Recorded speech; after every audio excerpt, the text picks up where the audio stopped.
দর্শক খেয়াল করছেন কি বিড়ি খোরদের কি ধৈর্য। বিড়ির বাজেটের দাম প্রতি বছরই বাড়ে, কিন্তু আজ পর্যন্ত শুনছেন কি যে বিড়ির লেগে কেউ আন্দোলন করে না। 10 টাকারটা এখন 12 টাকা, খাইলে খা নাইলে যা। আর 6 টাকারটা এখন 7 টাকা। আপনারাই শোনেন, আপনারাই কোনো জায়গায় কি শুনছেন যে কোনো বিড়িখোরা এখন আন্দোলন করে নাই? এদের যে ধৈর্য, বাবা রে বাবা, মাথায় ধরে না আমার। আপনারা ওর মাথায় কি ধরে? হ্যাঁ, এত ধৈর্য এরা পায় কই?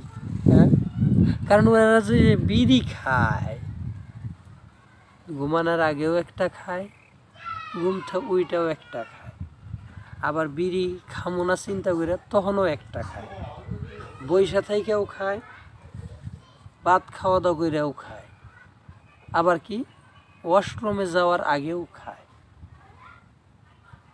কেউ তো ঘুম ভেঙে গেলেই আবার আরেকটা খায়।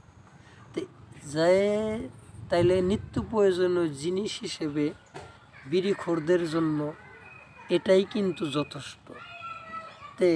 তার প্রিয় জিনিসটার দাম যদি প্রতি বছর না, বছরে 2 বারও বাড়ে, বিড়িখোররা তারা নিজেদেরকে গর্ববোধ মনে করে।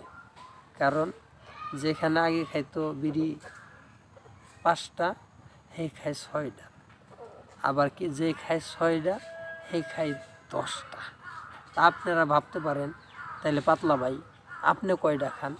আরে না ভাই, আমি অত শত খাই না, আমি এই সাধারণ খান মোহাম্মদ পাতলা।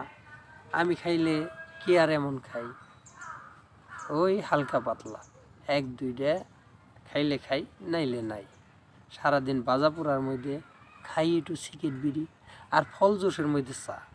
আর যদি মনে করেন অতিরিক্ত খাই তাইলে একটু শাকসবজি খাই, ওতে কিছু মাইন্ড করেন না, ওইটা তো আর সবসময় খাই না।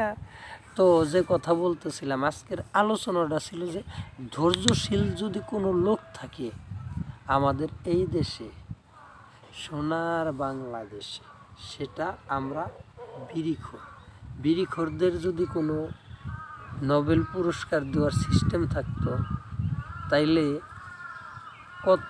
নতুন করে আবার ঝামেলা সৃষ্টি হইতো। পুরস্কারেরও সিস্টেম নাই, বিড়িখোরদের নতুন কোনো টেনশনও নাই, আর এই চিন্তায়ও তারা নাই।